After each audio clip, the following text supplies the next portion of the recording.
saí da minha casa hoje disposto a adorar ao Senhor, a pregar o Evangelho e a anunciar a revelação de Deus para as nossas vidas, para a igreja. E já no caminho Deus tem falado muito ao meu coração sobre como a nossa visão de Deus hoje é absolutamente turva. Como a nossa visão do mundo espiritual, ela é diáfana, ela é translúcida, ela é pouco límpida, pouco clara para a nossa percepção e para a nossa razão humana.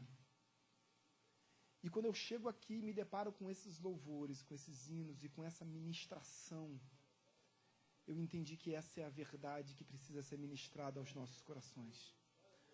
Porque foi exatamente o que Deus previamente havia revelado a mim. Então eu tenho certeza que Deus vai falar aos nossos corações.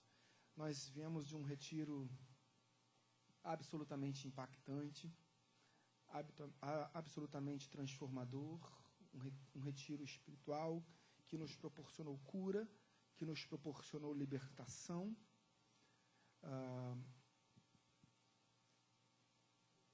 Mexeu com a nossa estrutura.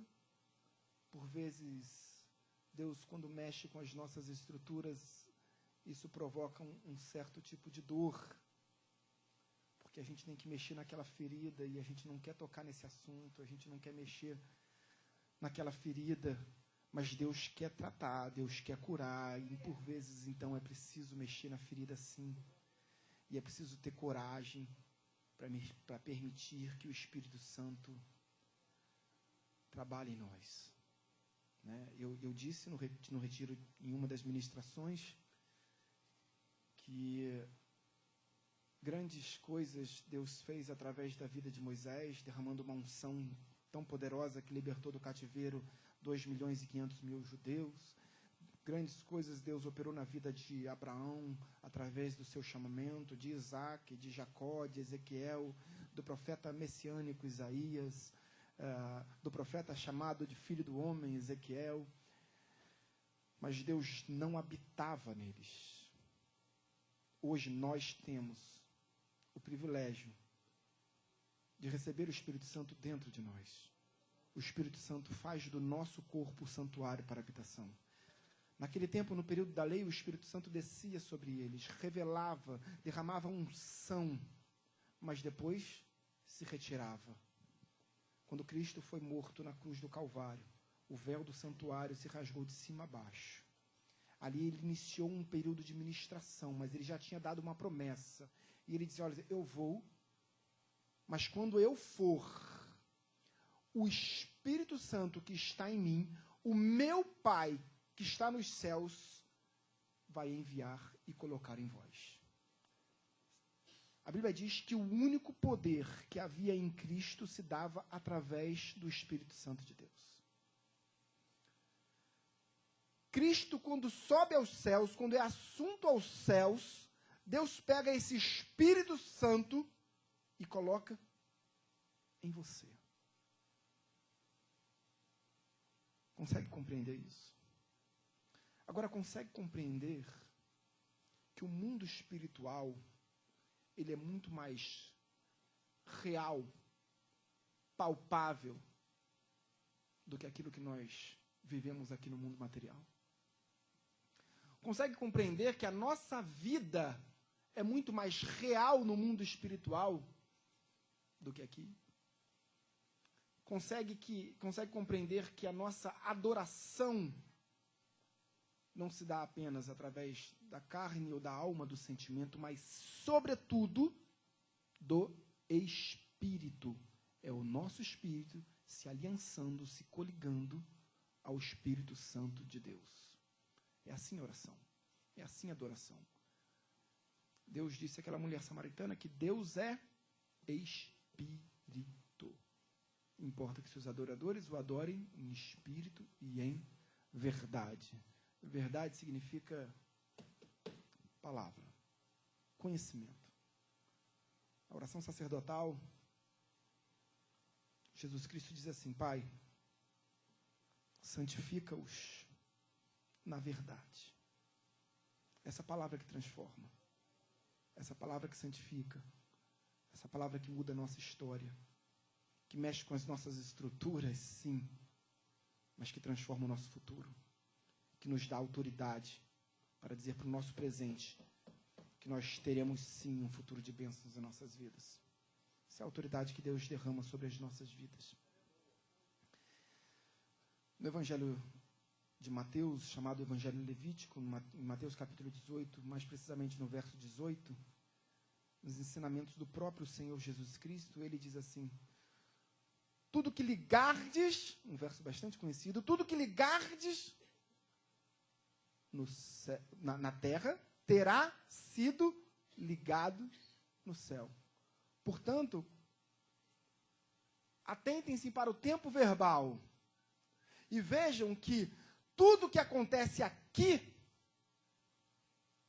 já aconteceu no céu.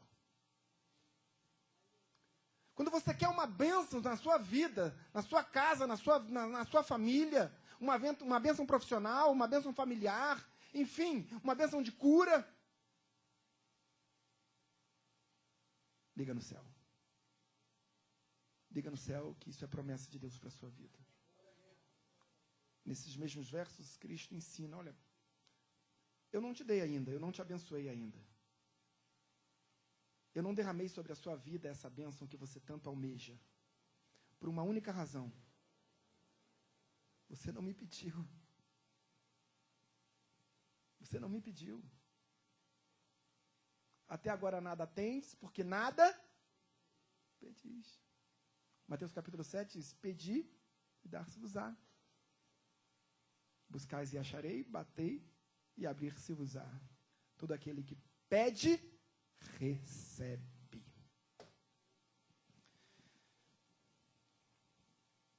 Eu peço aos amados irmãos que abram as suas Bíblias, que desembanhem as vossas espadas, se dirijam ao Evangelho Lucano. Eu tenho uma proximidade, um carinho sobre o Evangelho de Lucas e um olhar mais atento, um olhar diferenciado sobre o Evangelho lucano, porque não sei se vocês já repararam, em todo o cânon bíblico, dos 66 livros, dos 39 livros do Antigo Testamento, das 27 epístolas do Novo Testamento, ou seja, nesse arcabouço de literatura sagrada, apenas um livro, uma epístola, foi escrita por um homem não judeu. E é exatamente o Evangelho de Lucas. Há algumas conjecturas sobre a nacionalidade de Lucas. A Bíblia deixa entender, quando Paulo está na sua segunda viagem missionária, que Lucas teria se juntado a essa viagem missionária na cidade de Troade. Troade é a última cidade asiática, é a última cidade do que hoje é a Turquia, quando ele passa para a antiga Macedônia. No entanto, quando Paulo relata, quando o autor de Atos dos Apóstolos, que possivelmente foi o próprio Lucas, quando ele relata a conversão, a primeira conversão da massa continental europeia, de uma mulher chamada Lídia, quando ele relata, ele já começa a falar como se fosse mais de uma pessoa. Então, é possível que Lucas não seja de Troade, mas seja da cidade de Filipos. E alguns entendem que, inclusive, Lucas, a partir da conversão de Lídia e a partir da formação da igreja na cidade de Filipos, Paulo tenha deixado Lucas na cidade de Filipos para exercer o pastorado naquela cidade como o primeiro pastor da igreja de Filipos. Pois bem, é com esse olhar, como um discípulo do apóstolo Paulo, com uma teologia mais paulina. A teologia de Paulo, ela parte do seguinte princípio: vamos olhar para Deus e não para os sinais. A teologia de Paulo afasta do homem, ou pretende afastar do homem, a nossa religião, a nossa religiosidade, por vezes estéril. Eu digo mais. Quando nós falamos que nós almejamos e ansiamos e vemos os sinais de Deus em nossas vidas, eu estava pronto a testemunhar um pouco do que Deus fez nesse retiro de impacto, e foi realmente absolutamente impactante na minha vida, na vida dos equipantes, dos palestrantes e dos acampantes, evidentemente. Muitas curas, muitos milagres. Mas eu não farei isso, porque eu percebo que hoje nós estamos aqui nessa igreja, vivendo esse mesmo tempo.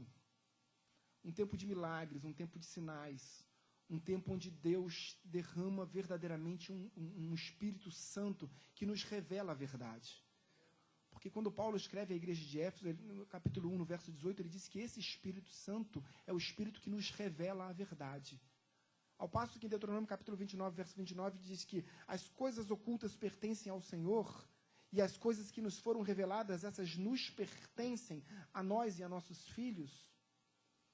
No tempo da graça, Paulo diz que o Espírito Santo vai nos trazer a revelação da verdade. E mais, ele vai nos fazer compreender a verdade em nossas vidas. E sabe qual é a verdade, a principal verdade, o que nos permite adorar a Deus com inteireza de coração? É entender que sinais são apenas sinais. Os sinais sempre vão apontar para algo maior.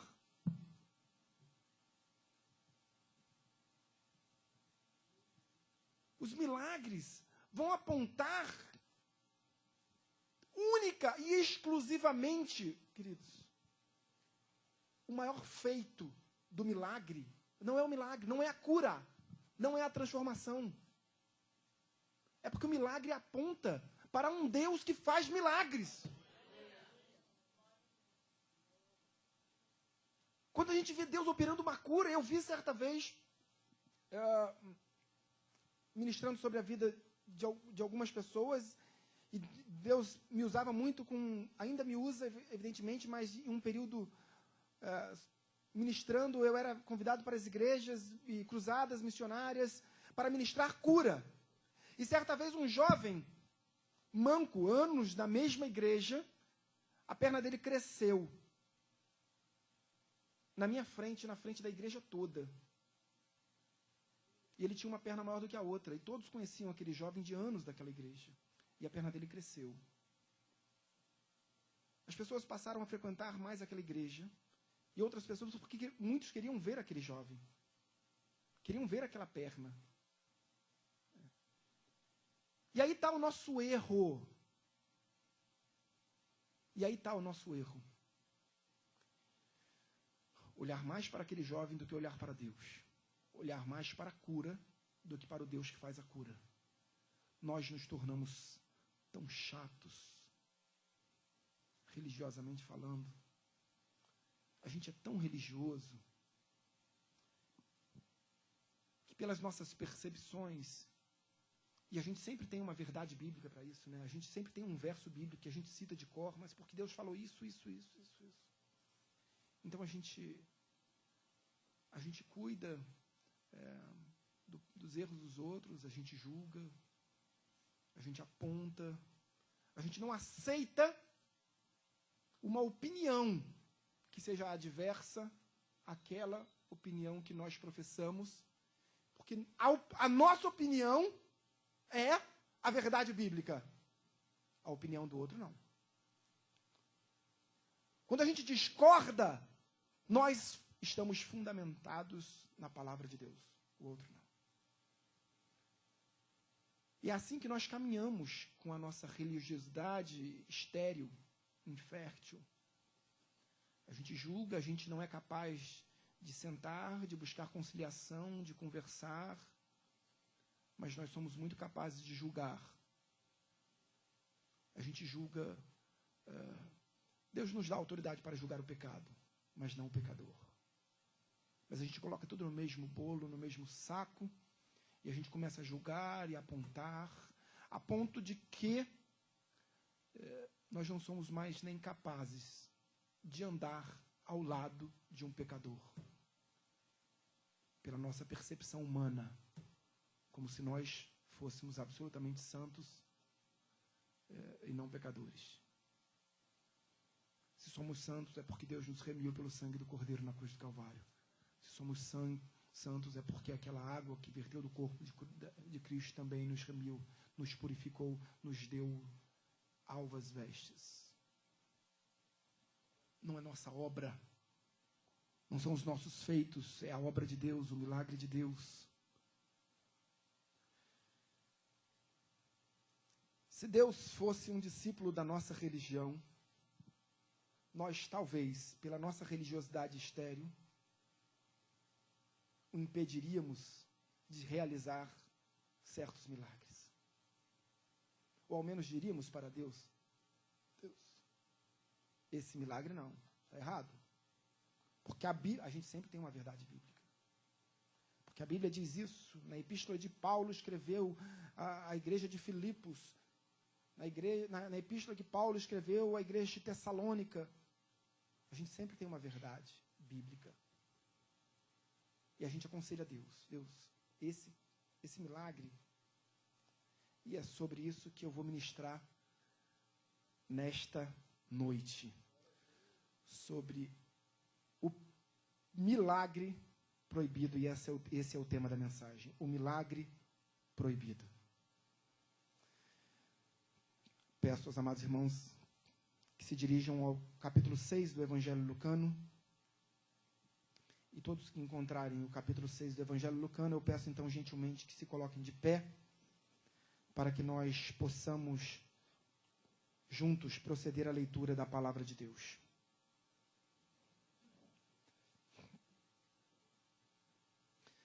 Assim diz a palavra do Senhor, Lucas capítulo 6, verso também igualmente de número 6. Sucedeu que, em outro Shabá, entrou ele na sinagoga e ensinava. Ora, achava-se ali um homem cuja mão direita estava ressequida, ou deformada, leprosa, deformada, ressecada. Os escribas, verso 7, os escribas e os fariseus observavam-no, procurando ver se ele faria uma cura no sábado, a fim de acharem de que o acusar. Feche seus olhos, oremos ao Senhor. Pai santo, Pai amado, Pai bendito, Pai de amor e Pai de adoração. Recebe, Deus, pelas tuas misericórdias, Deus. Recebe, ó Pai, o nosso clamor, a nossa oração. Recebe também as nossas vidas no teu altar. Que esta noite seja uma noite de transformação. Que esta noite seja uma noite onde o Senhor fará com que joelhos se dobrem e línguas confessem o teu santo nome. Que esta noite seja uma noite especial de cura. Te damos, ó Pai, autoridade para mexer com as nossas estruturas. Te damos autoridade, ó Pai, para falar conosco de uma forma como o Senhor nunca falou antes, ó Deus. O Senhor, nesta noite, e nós clamamos por isso, mudará a nossa história. Selará um futuro de bênçãos, de promessas que se cumprem. Essa é a nossa oração que entregamos a Ti, em nome de Jesus. Amém e amém. Os amados irmãos podem tomar os vossos assentos. Na teologia de Paulo, ainda que o autor seja Lucas, Lucas foi evidentemente um discípulo de Paulo e alguém... certamente dos 4 evangelistas, ele era o que menos conviveu contemporaneamente com os milagres de Cristo. Há uma razão por sua pouca idade. De outro lado também, Marcos e João também eram muito novos, ao contrário de Mateus, que já tinha um pouco mais de idade. Mas a questão não era muito pela idade. A questão é que Lucas, de fato, não conviveu no dia a dia com Jesus. Lucas possivelmente se converteu ao Evangelho através da boca de Paulo, se tornando um discípulo de Paulo e seguindo a teologia paulina. Em que pese não fosse judeu, e aí que nos chama muito a atenção, porque de todos os escritos bíblicos, este Evangelho é o único escrito por um homem não judeu. Mas ele diz assim: sucedeu que em outro sábado, em outro Shabat. E o sábado, o Shabat, é diferente para um judeu do que para um homem ocidental. Talvez o homem ocidental, talvez o cristão não tenha a dimensão do que é o Shabat para o judeu. O judeu, durante o Shabat, ele se prepara. O Shabat do judeu começa na sexta-feira à noite. Que horas da sexta-feira à noite o judeu começa a celebrar o Shabat? Que horas? Não foi uma pergunta retórica. A igreja pode me responder, eu não sei a resposta.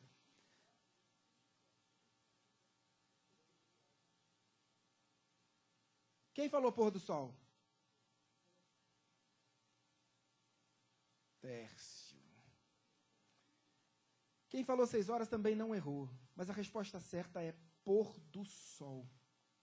Vocês sabem que há um conselho de cientistas em Israel que publica diariamente nos jornais, em todos os jornais de grande circulação de Israel, de Jerusalém e de toda Israel, o horário exato do início do Shabat. Pode ser às 18h01, 18h03, 18h04, pode ser às 17h57. É o horário exato do pôr do sol. Historicamente, entendemos que se inicia às 18 horas. Hoje em dia, com o avançar da astronomia, nós podemos precisar qual o horário exato do pôr do sol para o povo judeu em Israel. Pois bem, o Shabat é uma data absolutamente sagrada para os judeus. E Shabat vem do hebraico, de uma raiz Shabuat, que significa descanso. E por isso, no Shabat, o judeu trabalha. Talvez não da forma como nós pensamos. Porque a Bíblia diz assim, quando Jesus fez um milagre pouco conhecido, aquele milagre do tanque de Betesda, ele diz assim para aquele jovem: toma o teu leito e anda. Os fariseus que acompanharam aquele milagre disseram: olha, mas não te é lícito operar o milagre aos sábados. E o que Jesus diz? Olha, o meu pai trabalha nos sábados. Jesus disse: olha, mas o meu pai que está nos céus está trabalhando até hoje. Então, eu trabalho também. Ele diz: eu trabalho e eu trabalho também. Em que pese Shabat significa de fato descanso, ele não significa ausência de trabalho. No início de Gênesis capítulo 2, quando Deus institui o 7º dia, ele diz assim: e no 7º dia, Deus abençoou e descansou. Deus parou de trabalhar, queridos? Não. E a revelação dessa verdade, esculpida em Cristo para os judeus, foi como uma grande afronta. Mas, em verdade, hoje os judeus têm melhor essa compreensão de que o Shabat não é um período de descanso, mas sim o fechamento de um ciclo. Porque no Shabuat, e não no Shabat, o Shabuat é o grupo de 7, é a semana. Nós temos o primeiro dia, o segundo dia, o terceiro dia, o quarto dia, o quinto dia, o sexto dia, o 7º dia, o Shabat, e não temos um 8º dia. é o fechamento de um ciclo e o início de um novo tempo. Vejam que na Parashat, vocês sabem o que é a Parashat? A Parashat é a liturgia judaica da leitura do Pentateuco. Na liturgia judaica, algumas são permitidas em casa e outras são exclusivas das sinagogas. O meu avô recitava a Shema Israel, que era a oração que ele tinha que fazer 3 vezes ao dia. Ouve Israel. Mas algumas orações e algumas leituras só podem ser feitas nas sinagogas. A leitura da Mishnah, que é o conteúdo da tradição oral, que apesar de receber esse nome de tradição oral, são escritos dos sábios, dos anciãos judaicos, que são lidos nas sinagogas. E tem a Parashat, que é a leitura do Pentateuco das leis de Moisés. Esse Pentateuco, esses 5 primeiros livros da Bíblia, são divididos por semanas durante todo o ano. Então, em todas as semanas, e exatamente no Shabat, no sábado, nas sinagogas, o rolo é aberto e é feito a leitura daquele período, daquele fragmento da lei mosaica para aquele tempo. Fechado o rolo, dá-se início a um novo tempo, a um novo ciclo. Compreendem que foi isso que Jesus fez ao trocar o dia sagrado do Shabat, do sábado, para o primeiro dia? Ele diz assim, olha, acabou a lei, agora é graça. Compreende? Acabou a visitação do Espírito Santo, agora é a habitação do Espírito Santo. Conseguem compreender isso, queridos? Conseguem compreender que quando Deus envia seu Filho à cruz do Calvário para morrer por nós, Ele dá início a um novo ciclo, transformando, pondo fim ao Shabat, transformando o domingo como o dia do Senhor?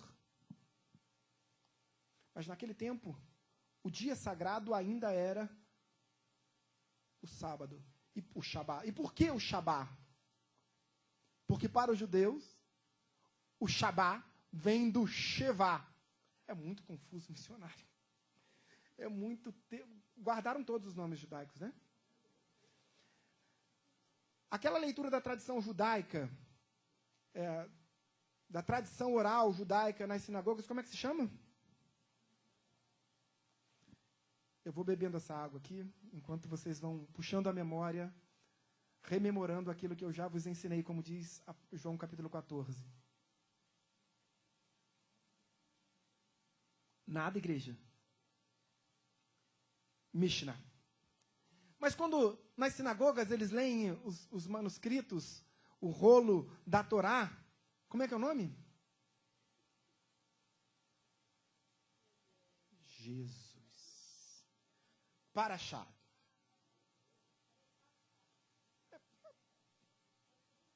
Lembra do Passat? Ainda existe Passat, Fernando? É do seu tempo. Não.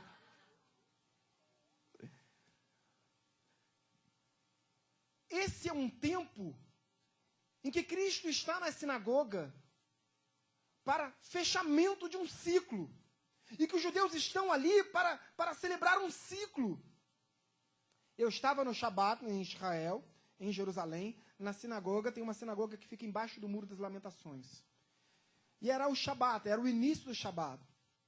Eu estava ali ornado com as vestes sacerdotais. E aí, quando eu estava lá dentro, um grupo de judeus ultra-ortodoxos veio à minha direção, dizendo que já estava na hora do Shabat, e eles não tinham nenhum sacerdote para abrir o rolo. Irmãos, vocês sabem que a Torá que é O rolo real da Torá é um rolo, não é um livro. E ele não pode ser feito em livros. Ou, ao menos a Torá, que é aberta para a leitura nas sinagogas. Ele é sempre em rolo de couro. E todo ele escrito à mão. Todo ele escrito à mão. Eu liguei para aquela... Me fugiu na memória. Tem pelo menos 3 casas judaicas muito boas aqui no Rio de Janeiro. E eu liguei para uma delas e queria encomendar um rolo da Torá. E aí ela falou assim, olha, mas demora 6 meses. Eu fiquei, não, mas eu preciso dela, eu preciso dessa Torá, a minha já... Como a sua? Porque o judeu, por exemplo, a Torá, quando fica velha, ele enterra. Vocês sabiam? Há um ritual para enterrar a Torá. Como se fosse um corpo de uma pessoa. E aí eu querendo comprar uma outra Torá. Mas tudo bem, se é 6 meses, faz a encomenda. Não, mas tem que depositar antes. Foi tudo bem, mas qual é o valor? $30.000. Eu falei, não, peraí. Eu quero aquela menorzinha. O senhor quer uma réplica. Isso. É isso, eu quero essa Torá que vende nas lojas. Ela achou que eu fosse o rabino da sinagoga e quisesse comprar o rolo original. Não tem ninguém no Brasil que faça, não tem nenhum escriba no Brasil. Então, as que vêm para o Brasil vêm dos Estados Unidos. E custa $30.000. $30.000. E aí eu cheguei naquela sinagoga, falei assim, poxa, mas a gente está esperando você, a gente está esperando para abrir o rolo. Aí um deles, eu demorei a responder, ele falou assim, você é sacerdote? Porque existem 3 categorias de judeus em Israel. Os judeus comuns, como toda classe judaica, os Levin e os Ketuvim, que são os Levin os levitas, todos os levitas, e os Ketuvins, que são os sacerdotes dentro da classe dos levitas. E só esses da linhagem sanguínea de Arão, queridos. Comprovadamente, cada um deles tem que ser da linhagem sanguínea de Arão. Se não tiver um sacerdote da linhagem sanguínea de Arão, ele não pode abrir o rolo. E eles estavam no Shabat e não tinha ainda ninguém na principal sinagoga de Israel, depois da grande sinagoga. Na principal sinagoga de Israel não tinha ninguém. Então estavam todos os judeus desesperados. Desesperados por alguém que pudesse abrir o rolo da Torá para a leitura. Vejam como o sábado é importante. Vejam como esse dia é sagrado para eles. Até que chega um menino de aproximadamente 12 anos de idade. E eu vi senhores que aparentemente tinham uma faixa de 135 anos, 150, 165, assim, chorando igual criança e pulando. Quando aquele menino de 12 anos chegou e começou, ele evidentemente não tinha, é muito pesado, muito, muito, muito pesado. Então mais pessoas ajudaram a desenrolar o rolo da Torá para que ele pudesse fazer a leitura. E quando aquele menino de 12 anos começou a fazer a leitura, parecia que ele estava ali naquele ministério há 60 anos. Tamanha autoridade com que ele começou a ministrar. Evidentemente que todos, me incluindo também, todos ali ficaram muito emocionados pela leitura da palavra de Deus naquela sinagoga num sábado.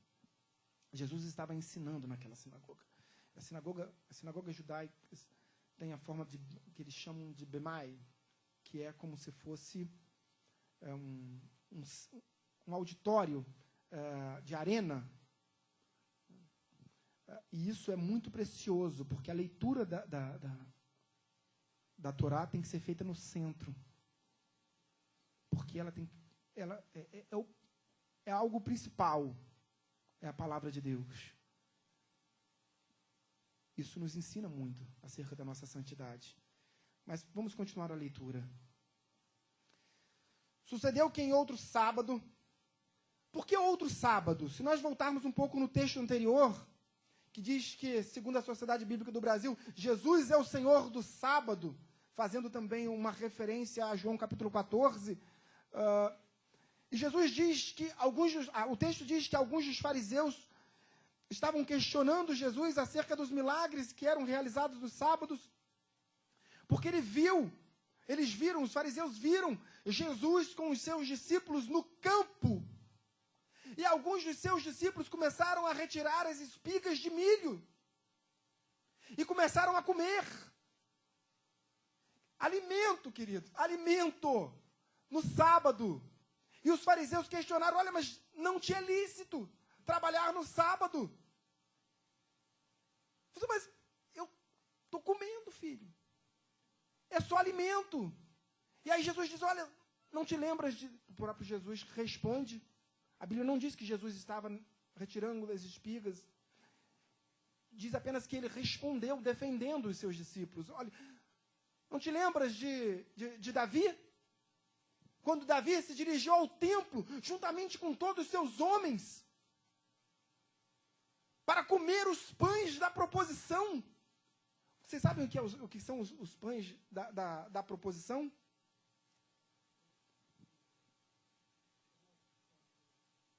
Perfeito. Chama-se Lechem Panim. O Lechem Panim é uma mesa de madeira coberta em ouro e ficam os pães dentro do templo. Só quem pode entrar no templo é sacerdote. Na parte sagrada, no Santo dos Santos, no Santíssimo Lugar, só o sumo sacerdote uma vez por ano. Davi entrou com seus homens no templo e pegou os pães da proposição, o Lechem Panim, que significa pão da presença, que simbolizavam a presença de Deus. Quando você entra no templo, do lado esquerdo fica Lechem Panim e do lado direito fica a menorá. Ambos simbolizam a presença de Deus naquele local. Ambos simbolizam... o rei Davi entrou no templo e comeu os pães da proposição. O que o texto sagrado diz? Que Davi fez bem. Para de religiosidade, queridos. Davi estava com fome. Ou é o pão mais importante que a vida?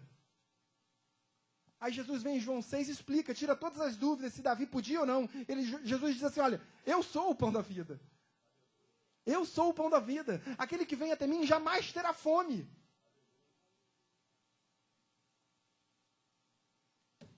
Aqui o nosso alimento. Eu ouvi certa vez que a Bíblia era uma grande farmácia. Que você lia e você ficava curado. Também é, queridos, mas não é isso só, porque remédio você toma de vez em quando. Agora o alimento tem que ser diário. Compreende que esse alimento tem que ser diário, que essa é a fonte. Eu vi uma certa vez uma definição de Deus que eu achei brilhante também. De certa forma se assemelha com o que Cristo diz em João capítulo 4. Ele próprio dizendo que ele é a fonte, e aquele que bebe a fonte que de mim vai jorrar água para a vida eterna, e quem bebe dessa água jamais terá sede. Ele disse para aquela mulher samaritana. Mas eu vi uma definição que diz assim, olha, Jesus é uma fonte de água, e é um grande poço profundo. Por mais que você tire a água do poço, se você tirar 1 litro, o poço vai subir 1 litro. Se você tirar 500 litros, o poço vai subir 500 litros. Deus é Deus. Quanto mais você pede de Deus, quanto mais você recebe de Deus, mais Deus vai te dar. Deus não muda. Compreende? Então pede de Deus, clama para Deus, busca de Deus, receba de Deus. Porque Deus é um poço de fonte, uma fonte de água absolutamente inesgotável. E esse é o nosso alimento. Quando Jesus é questionado no deserto e tentado diz a palavra de Deus, a primeira tentação.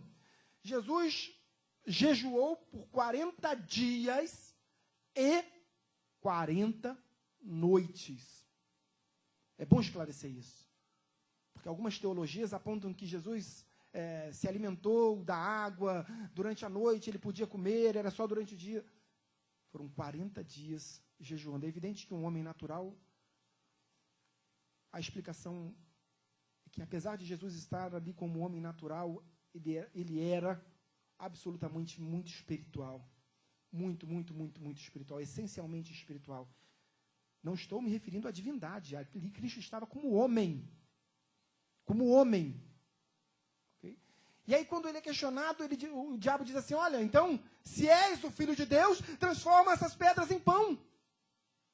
E aí Mateus capítulo 4, verso 4, ele diz, olha para Satanás e diz, olha, nem só de pão viverá o homem, mas de toda palavra que procede da boca de Deus. Esse é o nosso alimento. Essa é a nossa verdade. Então, em meio àquela religiosidade, diz o texto bíblico que algumas pessoas naquela sinagoga só ficavam esperando, observando. Não estavam fitando. Porque há uma diferença muito grande no texto bíblico em relação a isso. Jesus opera alguns milagres acerca da visão.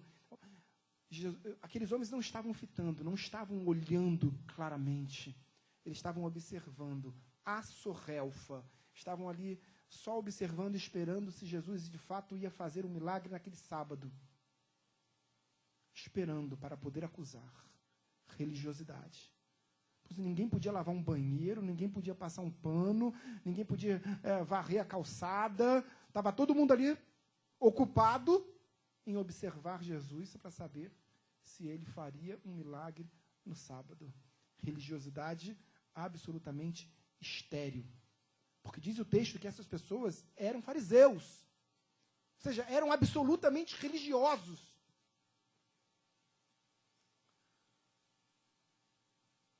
Desculpa, me perdi, porque eu vi esse relógio aqui. Que horas são, queridos?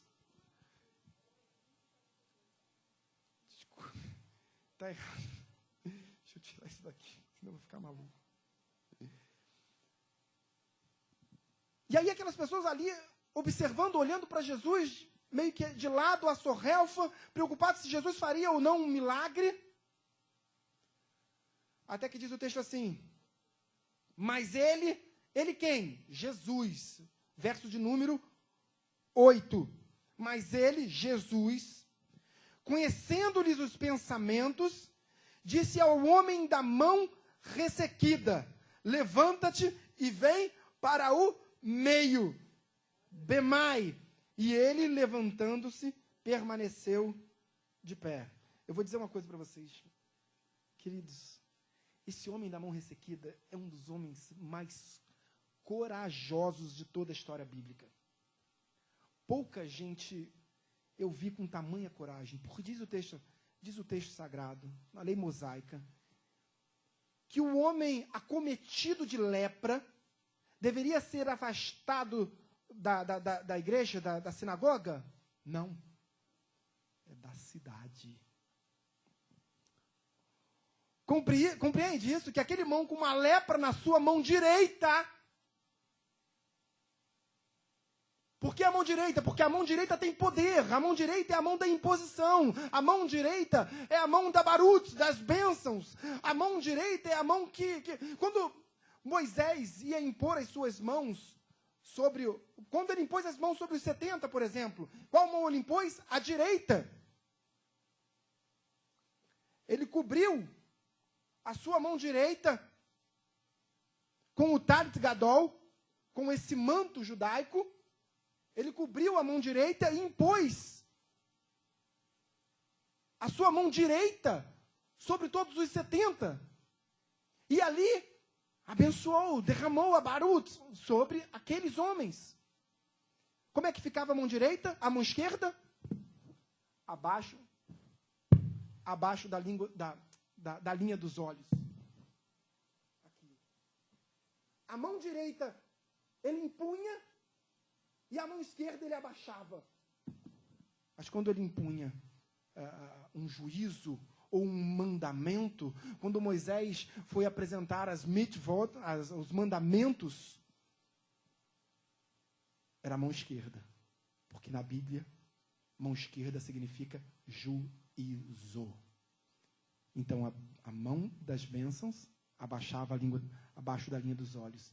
E Moisés, então, levantava a mão esquerda. Ali, naquele lugar, na sinagoga, a mão direita era a mão ressequida. Era a mão enferma. Então, o que fazia aquele homem? Enrolava o talit gadol na mão direita. Como era possível aquele homem com uma mão leprosa dentro de uma sinagoga? Irmãos, não era nem dentro da cidade, era dentro de uma sinagoga. O homem que era proibido de estar na cidade estava dentro da sinagoga. Qual era a punição? Morte por apedrejamento. Se alguém descobrisse que aquele homem estava com a mão direita leprosa, ele seria morto, apedrejado.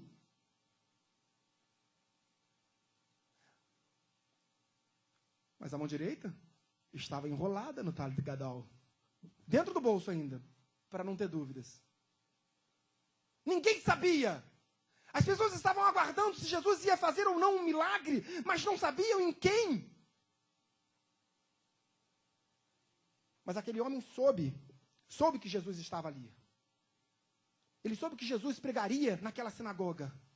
Ele sabia, evidentemente, que aquela era a chance de Deus operar um milagre na sua vida. Ele cria em Jesus. Então ele sentou lá no cantinho daquela sinagoga, na última fileira, porque é em círculo. Ele sentou lá em cima, para ninguém ver. E ele com a mão enrolada no talit gadol, e com a mão no bolso. Quando Jesus vai à frente e diz assim, olha você. Eu imagino aquele homem olhando para o lado. Eu imagino aquele homem trêmulo, com frio, ar-condicionado no máximo.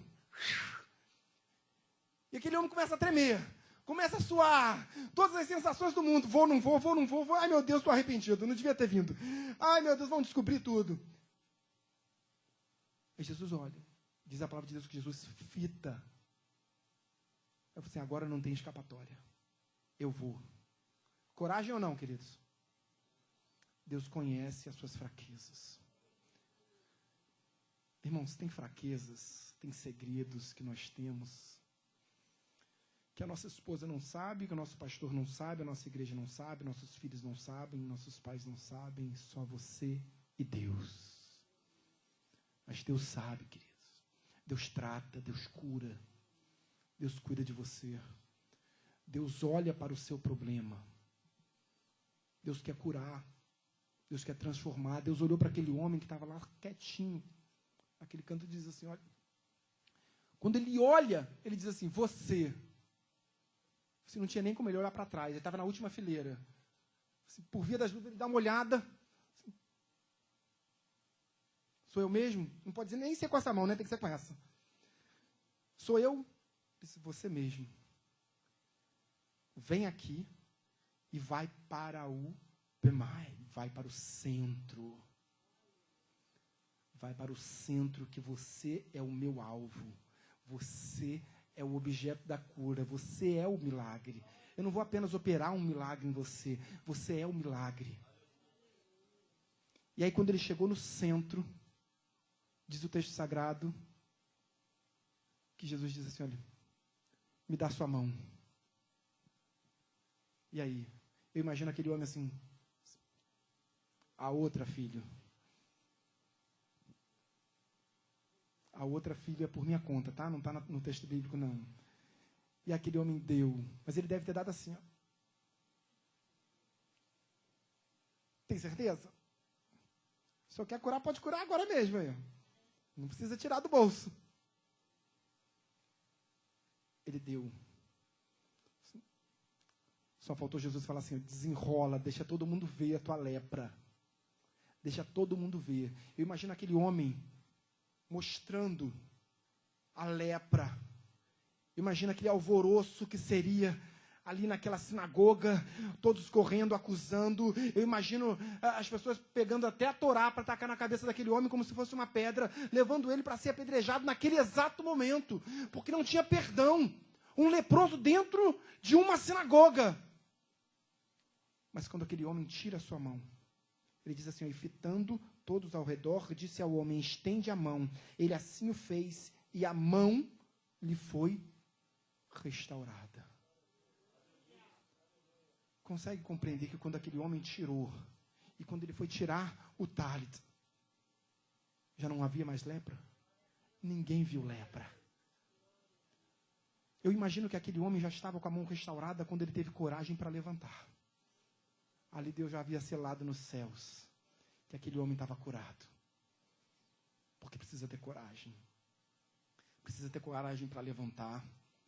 Quando Deus diz a Ezequiel capítulo 2, verso 1, filho do homem, levanta-te. E então, aí, se você levantar, falarei contigo. Quando Deus falou com Noé, ele não diz assim, olha, Noé, entra na arca, tu e a tua casa. Ele disse isso também, em Gênesis capítulo 7, verso 1. Mas a primeira coisa ele diz assim, Noé, meu filho, constrói a arca.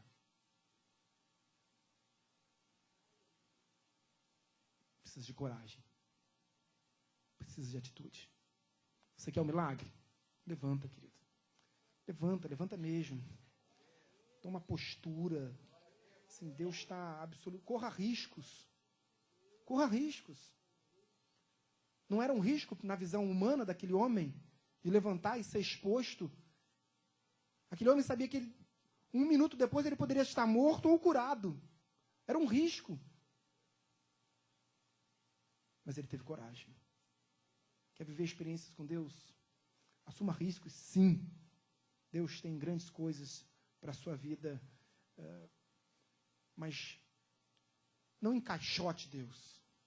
Dê liberdade para Deus.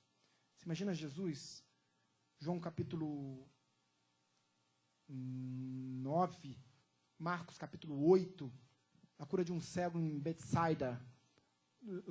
Os judeus pronunciam Betsaida. Ali era a cidade de Pedro. Ali era a cidade de Filipe. Ali era a cidade de João. Betsaida significa casa dos peixes, casa de pesca. Levaram um jovem para Jesus. Senhor, impõe as suas mãos sobre ele e opera um milagre. Opera um milagre nele, cura. Aqueles homens, com base no texto sagrado, eles criam no milagre.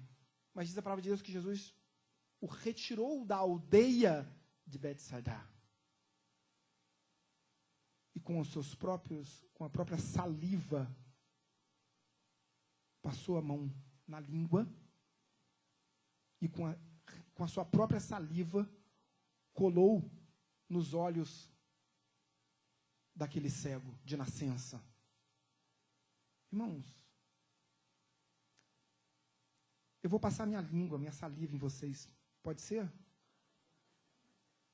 Que coisa mais anti-higiênica Jesus fez, queridos. A gente encaixota Deus, sabe? A gente limita o agir de Deus conforme os nossos preconceitos, as nossas ideias preconcebidas. Jesus foi lá, tirou aquele jovem da aldeia e passou a própria saliva, cuspe, nos olhos. Aí Jesus mandou ele abrir os olhos. Imagina, cheio de saliva nos olhos. Aí Jesus pergunta, tá vendo?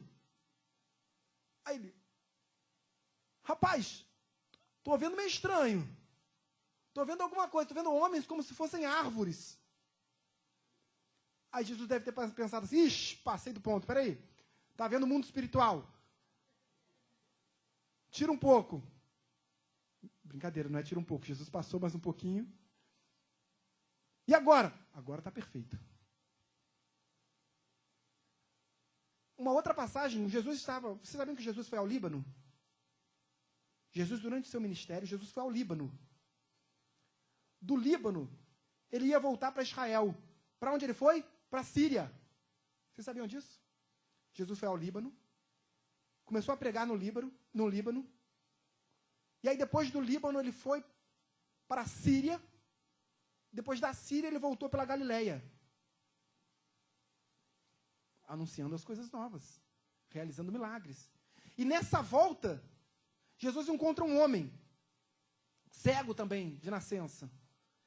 E aí os discípulos levaram esse cego para Jesus. Aí o que Jesus fez?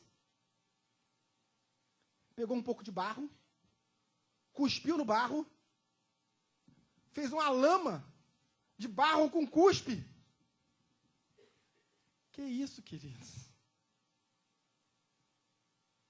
E passou nos olhos daquele sujeito. O que aconteceu? Curou. Um outro episódio, relatado também em Marcos. Jesus traz um homem que era surdo e cego de nascença. Algumas versões dizem que ele era gago.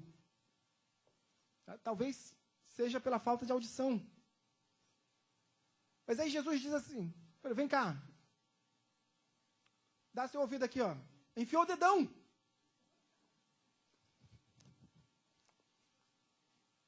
Está ouvindo agora? Fala, está ouvindo ou não?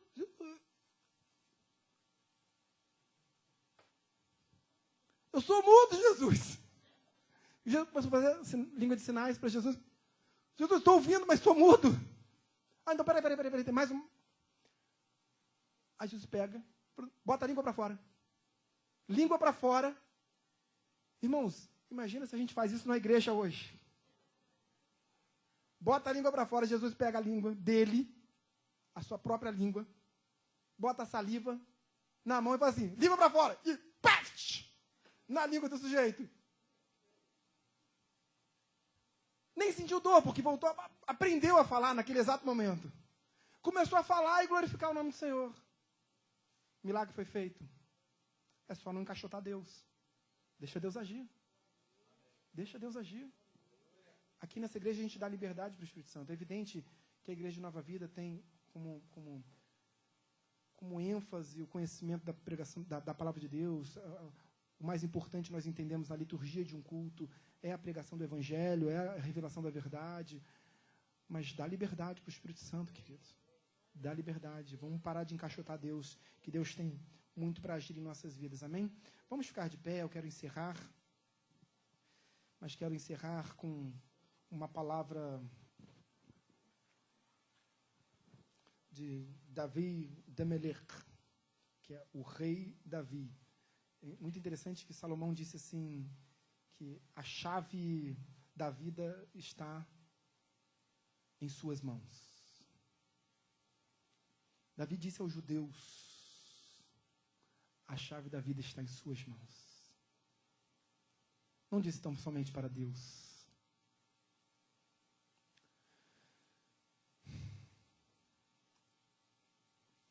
Davi tinha um sonho, Davi de Melech, o rei Davi. E ele chegou para Deus e falou assim, Senhor, hoje eu sou rei. O Senhor me ungiu rei. E eu moro num mega palácio cheio de carro do ano, celular, última geração, iPhone. Senhor, eu tenho tudo. Mas o Senhor ainda mora numa barraca. O templo ainda não existia, a adoração ainda, mesmo já na terra prometida, a adoração ainda ocorria no tabernáculo, uma tenda. E aí Davi diz, Senhor, eu quero fazer um palácio para o Senhor. Esse é o meu sonho, é erguer um grande palácio muito maior do que o meu, e com todas as minhas riquezas, todo o meu ouro, pedras preciosas. Aí Deus disse assim, pô, mano, maravilha, tamo junto, mas tem um problema. Tem sangue em suas mãos. Quando Deus olha para você, Ele não olha inicialmente para a sua mente, para o seu coração, para os seus pés. ele olha para as suas mãos. Davi queria erguer um templo. Davi era um homem segundo... Pode falar, queridos. Segundo o coração de Deus. Imagina um homem segundo o coração de Deus. Se alguém podia construir um templo para Deus, era um homem segundo o coração de Deus. Então estava tudo maravilhoso, tudo perfeito. Era a pessoa ideal. Com todas as suas riquezas, era o rei. Mas aí Deus diz, está tudo certo. Tem uma coisa. Tem sangue em suas mãos. Tem sangue em suas mãos. Quando Arão ia impor as mãos, e Arão, quem foi o primeiro sumo sacerdote da história da humanidade? Arão. Arão, quando foi impor as suas mãos, para os judeus, Arão tinha que cobrir as mãos, porque da mão dele saía a glória de Deus. Então, à medida que eles olhavam para as mãos, alguns tinham medo de cegueira.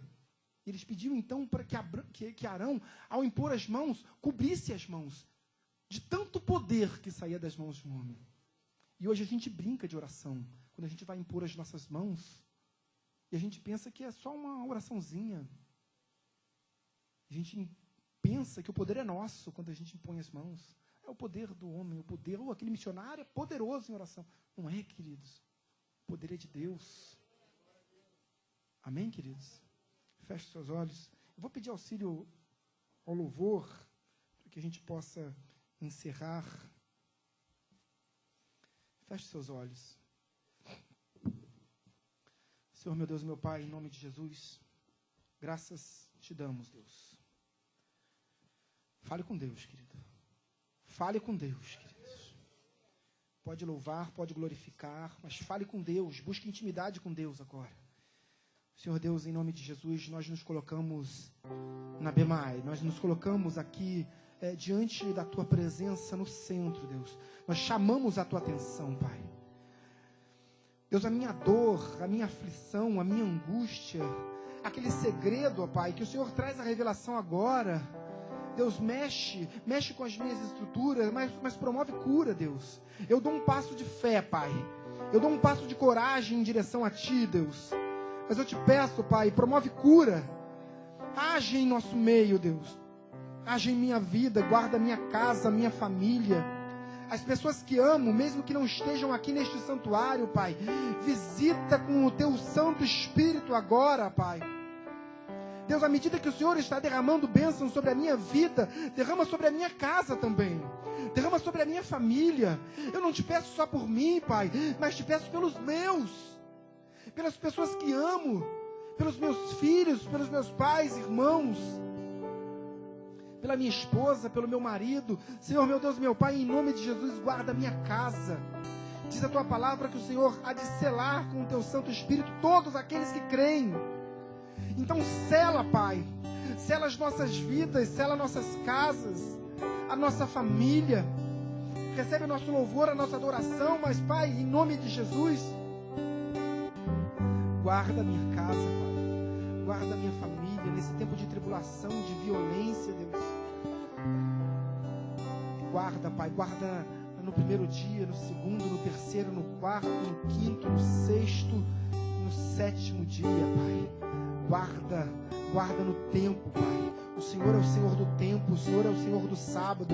Nesse tempo de adoração, guarda, Pai. Entregamos a Ti, Deus, não apenas a nossa oração, Deus, entregamos as nossas vidas no Teu altar, Deus. Deus, nós entendemos que o sangue do Cordeiro derramado naquela cruz, Pai, foi suficiente para que o véu do santuário rasgasse de cima a baixo e hoje nós tivéssemos livre acesso a Ti. Obrigado, ó Deus. Recebe a nossa oração, Deus. Vamos louvar, igreja. Vamos louvar, ainda com seus olhos fechados. Louve, louve, louve, louve ao Senhor. Nosso amigo Santo Espírito,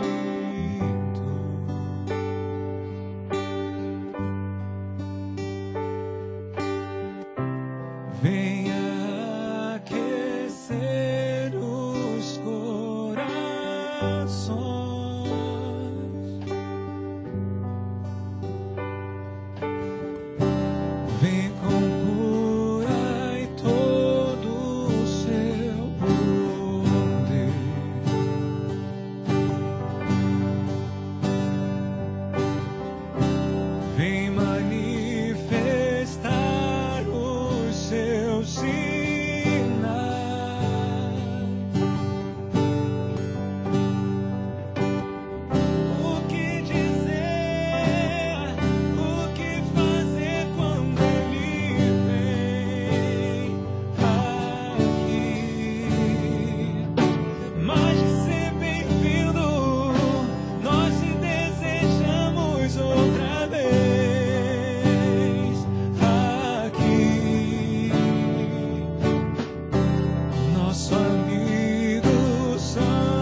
com seu fogo vem nos Aleluia.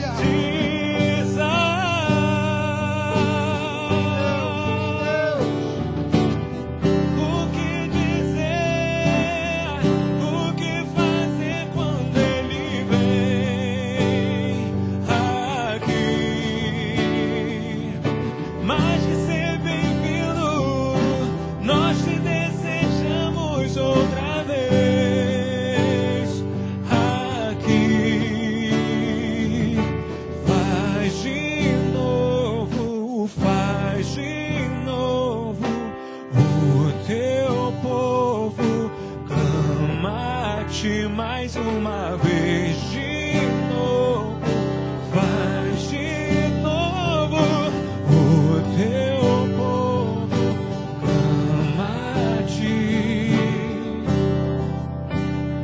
Aleluia, glorificado seja o nome do Senhor, Pai, graças te damos por isso, Pai. Continua derramando sobre a tua igreja o teu Santo Espírito, Pai. Continua preenchendo as nossas vidas com o teu agir, com o teu mover. Que nós sejamos guiados pelo teu querer, pela tua vontade, Deus. Afasta de nós tudo aquilo que não te pertence, Deus. Tudo aquilo que não esteja absolutamente de acordo com a vontade do teu coração, Pai.